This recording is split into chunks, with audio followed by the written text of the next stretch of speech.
ہما وقت تمنا شکم سیری رکھنے والا کبھی بھی وصال الہی سے ہمکنار نہیں ہو سکتا۔ ارادہ الہی میں گم ہو جاؤ، ہمیشہ وقت قرب سے نوازے جاؤ گے۔ رزق اتنا ہی ملتا ہے جتنا مقدر میں ہو، زیادہ کی خواہش کرنا خود فریبی ہے۔ حکمت و دانائی کی باتیں اذہان و قلوب پر مثبت اثر ڈالتی ہیں۔ دینی تعلیم ضرور حاصل کرو۔ کامیاب زندگی اگر چاہتے ہو تو دینی تعلیم پانے کے لیے ہر ممکن کوشش کرتے رہو۔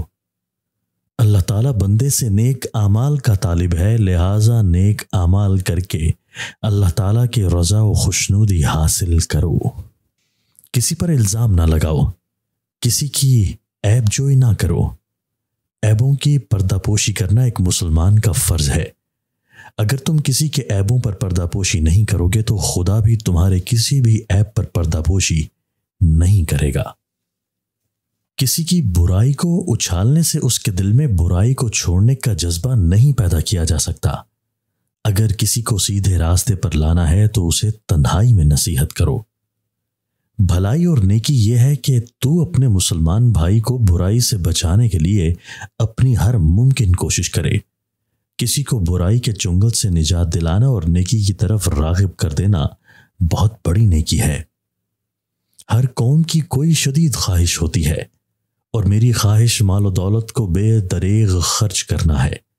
صلہ رحمی اور غمخواری مجھے بھوک کے وقت عمدہ کھانے اور پیاس کے وقت ٹھنڈے مشروب سے زیادہ محبوب ہے۔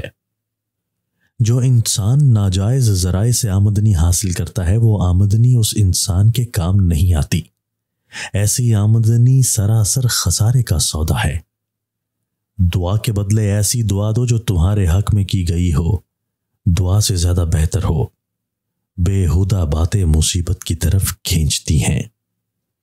اپنے آپ کو اس قدر بھی بلند نہ بناؤ کہ پڑوسی بھی تم سے نفرت کرنے لگ جائے۔ وہ بندہ بے دین ہے جو بلا تحقیق توحید پر کام کرے اور اس کا کلام نرا جھوٹ ہو۔ وقت کبھی بھی نہیں تھمتا، خواہشات کبھی ختم نہیں ہوتی۔